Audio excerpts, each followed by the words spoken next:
आज मैं लाई हूँ आप सभी लोगों के साथ शेयर करने के लिए कड़ी पकौड़ा की ऐसी आसान और मज़ेदार सी रेसिपी जिसको पका लेने के बाद और सर्व कर लेने के बाद आपकी फैमिली आपकी तारीफ़ें करती रह जाएगी और उंगलियां चाटती रह जाएगी। आप इस रेसिपी को मेरे मेथड से ज़रूर ट्राई कीजिएगा और फीडबैक लाजमी दीजिएगा कि आप मेरी रेसिपी को कहाँ से वॉच कर रहे हैं। तो चले फिर रेसिपी बनाना स्टार्ट करते हैं। उससे पहले आपसे एक छोटी सी रिक्वेस्ट है, अगर आप मेरे चैनल पर नए हैं तो मेरे चैनल को सब्सक्राइब कर दें, वीडियो को लाइक कर दें और एक प्यारा सा कमेंट कर दें कि आप मेरी रेसिपी को कहाँ से वॉच कर रहे हैं। तो चले फिर देख लेते हैं इस मज़ेदार टेस्टी और ऑथेंटिक कड़ी को किस तरह से बनाना है। बिस्मिल्लाहिर्रहमानिर्रहीम, अस्सलाम वालेकुम, welcome back to my channel. तो यहाँ पर मैंने सबसे पहले लिया है दही। दही की क्वांटिटी 1 kg है। दही को मैंने 2 दिन पहले ही फ्रिज में रख दिया था। दही जो है वो थोड़ा सा खट्टा ही हो ना तो कड़ी बहुत मज़े की बनती है। अब यहाँ पर हमने जूसर जग लिया है जिसमें हम आमतौर पर जूस वगैरह बनाते हैं गर्मियों में। अब ये सारा दही इसमें शामिल करेंगे और इसको कवर करके हम ब्लेंड कर लेंगे।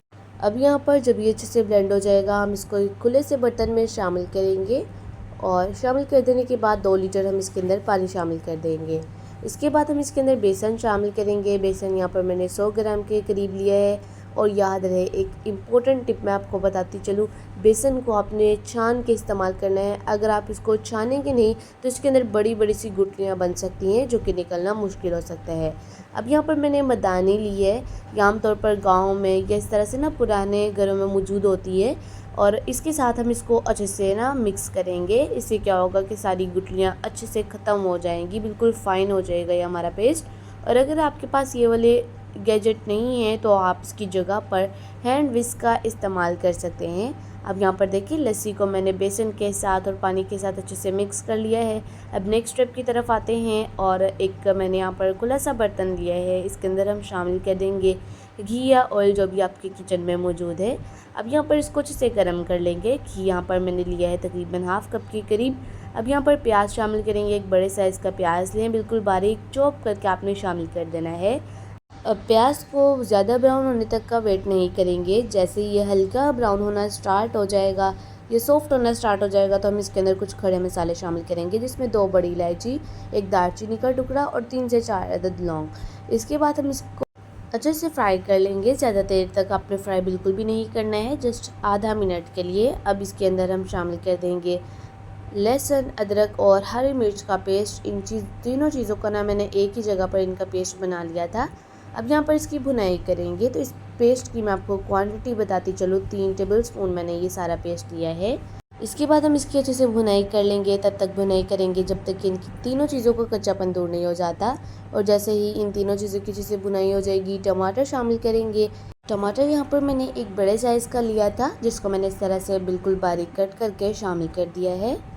अब यहाँ पर हम इसकी अच्छे से भुनाई करेंगे। टमाटर की आपने 1 मिनट तक अच्छे से भुनाई करनी है ताकि टमाटर जो है वो थोड़ा सा सॉफ्ट हो जाए। और फिर हम इसके अंदर पानी शामिल कर देंगे। पानी यहाँ पर हाफ़ कप के करीब मैंने शामिल किया है ताकि हमारे जो मसाले हैं वो जल ना जाए। अब हम इसके अंदर कुछ स्पाइसेस शामिल करेंगे। तो सबसे पहले मैं इसके अंदर नमक शामिल करूँगी। नमक मैंने यहाँ पर तकरीबन 1 टेबलस्पून के करीब शामिल किया है। इसके बाद हम इसके अंदर शामिल कर देंगे सुरख मिर्च का पाउडर, तकरीबन 1 टेबलस्पून भर के आपने शामिल करना है। और फिर हम इसके अंदर खूबसूरत से कलर के लिए शामिल कर देंगे हल्दी पाउडर।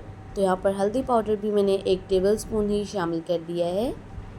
इसके बाद यहाँ पर 1 टेबलस्पून मैंने लिया है खुश्क धनिया। इसको मैंने दरदरा सा कूट कर शामिल कर दिया है। इसके बाद ज़ीरा हम इसके अंदर शामिल करेंगे। तो यहाँ पर मैंने ज़ीरा पाउडर लिया है, तो हाफ़ टी स्पून ये ज़ीरा पाउडर शामिल करेंगे और फिर हम इसको अच्छे से मिक्स करेंगे और फिर हम इसकी भुनाई भी कर लेंगे। हम इन सारे मसालों की तब तक भुनाई करेंगे जब तक कि सारे मसाले आपस में अच्छे से घुल मिल से नहीं जाते हैं, ऑयल अच्छे से सेपरेट नहीं हो जाता है। और ये देखिए मैंने इसकी बहुत ही अच्छे तरीके से भुनाई कर ली है। आपके रेसिपी की सालन की जितनी अच्छी तरीके से बुनाई होगी ना, उतना ही मज़ेदार आपका जो सालन है वो बनकर रेडी होगा। तो सारी बात डिपेंड करती है आपकी बुनाई पर। बुनाई अच्छे से क्या करें, आपका सालन बहुत ही मज़े का बना करेगा। अब यहाँ पर देखिए जो अभी हमने लस्सी वगैरह बना कर रखी हुई थी दही की, वो हम इस पॉइंट पे शामिल करेंगे, बेसन और दही को जो हमने मिक्स किया हुआ था। और साथ ही हम इसके अंदर पानी भी शामिल कर देंगे। तो यहाँ पर 1 लीटर के करीब पानी और शामिल करेंगे। और फिर हम इसको बॉयल आने तक का वेट करेंगे। अब यहाँ पर देखिए कड़ी के अंदर बॉयल आना स्टार्ट हो चुका है। ये देखिए ऊपर की तरफ आ रही है, तो आपने इस स्टेप को लाजमी करना है जिससे कि आपकी कड़ी जो है वो बर्तन से बाहर नहीं आ सकेगी। ये देखिए इस तरह से चम्मच में थोड़ा सा डालते हुए ऊपर उठाएंगे और फिर से इस तरह से डालते जाएंगे।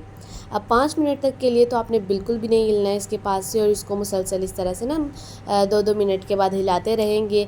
और जैसे ही इस तरह से कड़ी जो है वो पकना स्टार्ट हो जाएगी तो हम इसको मीडियम टू लो फ्लेम करके पकाना स्टार्ट कर देंगे। तब तक हम पकोड़े बना लेते हैं। इसके लिए यहाँ पर मैंने बेसन लिया है, छान के इस्तेमाल करेंगे बेसन को। 1 पाव मैंने बेसन लिया है, इसके अंदर हम आलू शामिल करेंगे। तो यहाँ पर आलू की जो क्वांटिटी है वो तकरीबन 1 पाव के करीब मैंने आलू लिए थे, जिसको अच्छे से वॉश करने के बाद छिलके उतार लेने के बाद मैंने इस तरह से लंबा लंबा बारीक बारीक से कट किया हुआ है।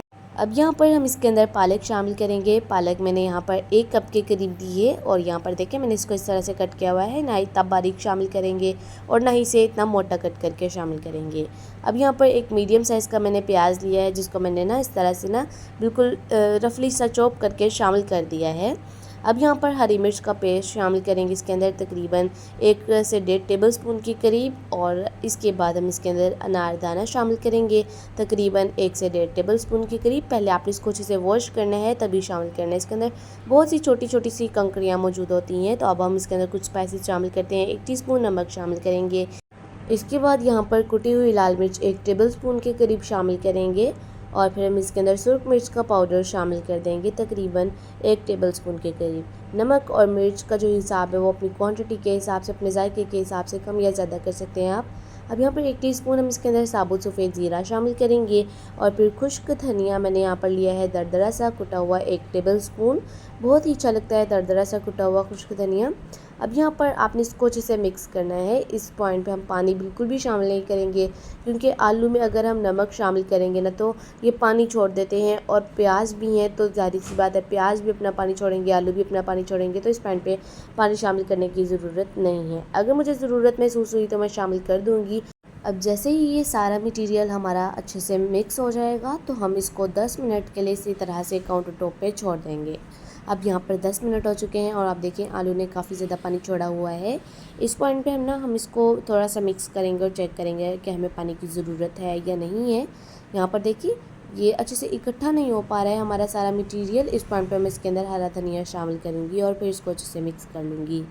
तो इस पॉइंट पे जो पानी हमने शामिल करना है तकरीबन यहाँ पर मैंने लिया है 3 से 4 टेबलस्पून। ज़्यादा पानी बिल्कुल भी शामिल नहीं करेंगे। 3 से 4 टेबलस्पून पानी शामिल कर देने के बाद आपने इसको अच्छे से मिक्स कर लेना है। और ये देखिए ये बिल्कुल अच्छे से जो है ना बाइंड हो रहे हैं। इसको हम एक बाउल के अंदर शिफ्ट करेंगे और फिर हम इसके पकौड़े बनाना स्टार्ट करेंगे। तो यहाँ पर पकौड़ों का जो मटेरियल है वो बनकर रेडी हो चुका है। हम यहाँ पर आ जाते हैं कड़ी की जानिब। तो यहाँ पर देखिए कड़ी जो है वो काफ़ी हद तक गाढ़ी हो चुकी है। आप देख सकते हैं इसकी कंसिस्टेंसी चेक करें, काफ़ी हद तक ये गाढ़ी हो चुकी है। इस पॉइंट पे ना हम इसको इसी तरह से पकाते रहेंगे और ये बस थोड़ी सी ही हम इसको और पकाएंगे, तब तक हम पकोड़े बना लेते हैं। तो जब तक हमारे पकोड़े बन रहे हैं तब तक हमारी जो कड़ी है वो भी रेडी हो जाएगी। तो यहाँ पर मैंने तेल को अच्छे से गर्म कर लिया है और गर्म कर देने के बाद हम इसके अंदर पकोड़े शामिल करेंगे। आपको जैसे भी पकोड़े पसंद है वो आप बना लें। गोल पसंद है या फिर बड़े पसंद है, छोटे पसंद है, आपको जिस तरह के भी पकोड़े पसंद है वो आप इस तरह से 1 बाय 1 करके इस तरह से हाथों की हेल्प से इसके अंदर बैचेस डालते जाइए और इसको अच्छे से फ्राई करते जाइए। सारा जो हमने भी मटेरियल बना के रखा हुआ है उसके हम बना लेंगे इसी तरह से सारे पकोड़े। और जब इसका खूबसूरत सा कलर आ जाएगा तो हम इसकी साइड्स को उलटते पलटते अच्छे से फ्राई कर लेंगे। तो जैसे इसके ऊपर खूबसूरत सा कलर आ जाएगा तो हम इसको निकाल लेंगे, नेक्स्ट बैच शामिल करेंगे और इसे भी इसी तरह से पका लेंगे। फ्लेम आपने बिल्कुल भी हाई नहीं करना है, मीडियम टू लो फ्लेम पे पकाएंगे ताकि हमारे जो पकोड़े हैं वो अच्छे से फ्राई भी हों और साथ ही साथ थोड़े से पक भी जाएँ। अब यहाँ पर हम इसको स्ट्रेनर के अंदर शामिल करेंगे और फिर नेक्स्ट बैच शामिल करते हुए हम इसको इसी टिप्स और ट्रिक्स के साथ अच्छे से फ्राई कर लेंगे। तब तक फ्राई करेंगे। ये देखिए गोल्डन ब्राउन सा कलर आ चुका है। आपको अगर ज़्यादा ब्राउन पसंद है तो आप अपने हिसाब से रख सकते हैं। अब यहाँ पर जैसे ही सारे जो पकौड़े हैं वो बनकर रेडी हो जाएंगे तो दूसरी तरफ हमारी जो कड़ी है वो भी लगभग रेडी होने ही वाली है। तो अब हम इसके अंदर शामिल कर देंगे यहाँ पर पकौड़े। मैंने लो फ्लेम किया हुआ था कड़ी का, बिल्कुल लो फ्लेम करके आपने पकौड़ों को अच्छे से फ्राई कर लेना है। अब यहाँ पर देखिए सारे पकौड़े हम इस पॉइंट पे शामिल कर देंगे और फिर हम इसके नेक्स्ट स्टेप की तरफ आएंगे। नेक्स्ट स्टेप में हमने इसको बेहतरीन सा तड़का लगाना है, इसके अंदर बेहतरीन सा टेस्ट लाना है। तो फिर तड़का भी बना लेते हैं। तो यहाँ पर ना आपने थोड़ा सा शामिल कर देना है हरा धनिया, जिससे बहुत ही खूबसूरत सी लुक आ जाएगी। हरा धनिया शामिल कर देने के बाद ना आपने इसको अच्छे से मिक्स करना है और फिर हम इसका बेहतरीन सा तड़का बनाएंगे, जिससे इसका बहुत ही बेहतरीन टेस्ट आने वाला है। तो अब जैसे ही हरा धनिया अच्छे से मिक्स हो चुका है, आ जाते हैं अब हम दोबारा से फ्राई पैन की तरफ। तो यहाँ पर जिस घी में हमने पकौड़ों को फ्राई किया था ना, वही मैंने घी लिया है, लेकिन थोड़ा सा घी मैंने निकाल लिया है। तो यहाँ पर मैं इसके अंदर साबुत सफ़ेद ज़ीरा शामिल कर दूँगी। तकरीबन 1 टेबलस्पून के करीब साबुत सफ़ेद ज़ीरा शामिल करेंगे और फिर फ़ौरन ही हम इसके अंदर शामिल कर देंगे। यहाँ पर मैंने ली थी सुर्ख मिर्च। ये साबुत सुर्ख मिर्च होती है, गोल वाली मिर्च होती है, किसी भी आपको किराना स्टोर से इजीली मिल जाएगी। अब यहाँ पर इसको आपने हल्का सा रोस्ट करना है, फ्राई करना है और फिर हम इसको शामिल कर देंगे कड़ी के अंदर। आप कड़ी की लुक से अंदाज़ा लगा सकते हैं कि कितनी टेस्टी बनकर रेडी है। माशाल्लाह बहुत ही अच्छे टेस्ट के साथ हमारी बहुत ही बेहतरीन कड़ी बनकर रेडी हो चुकी है। अब हम इसको सर्व करेंगे। आप चाहे तो इसे पराठे के साथ, रोटी के साथ या फिर चावल के साथ सर्व कर सकते हैं। और अगर तो आप अपनी डबल तारीफ़ें करवाना चाहती हैं तो फिर बनाएं इसके अंदर चावल। कड़ी के साथ अगर चावल हो जाएं तो मज़ा ही दुबाला हो जाता है। तो आप चावल बनाएं और अपनी डबल तारीफ़ें करवाएं। अब हम इसको सर्व करते हैं, क्योंकि हमने इसको अच्छे से मिक्स कर लिया है तड़का डालने के बाद। अब हम इसको अच्छे से मिक्स करने के बाद सर्व करेंगे और बेहतरीन सी प्लेट लेंगे और इसके अंदर हम इसको सर्व करेंगे। उम्मीद है कि आज की रेसिपी आप सभी लोगों को बहुत ही ज़्यादा पसंद आई होगी। अगर पसंद आई है तो मेरे चैनल को सब्सक्राइब कर दें, वीडियो को लाइक कर दें और एक प्यारा सा कमेंट कर दें कि आपको आज की रेसिपी कैसी लगी। तो फिर मिलते हैं आपसे ऑथेंटिक, यूनिक और मज़ेदार सी रेसिपी में। तब तक के लिए मुझे दें इजाज़त। दुआ में याद रखिएगा।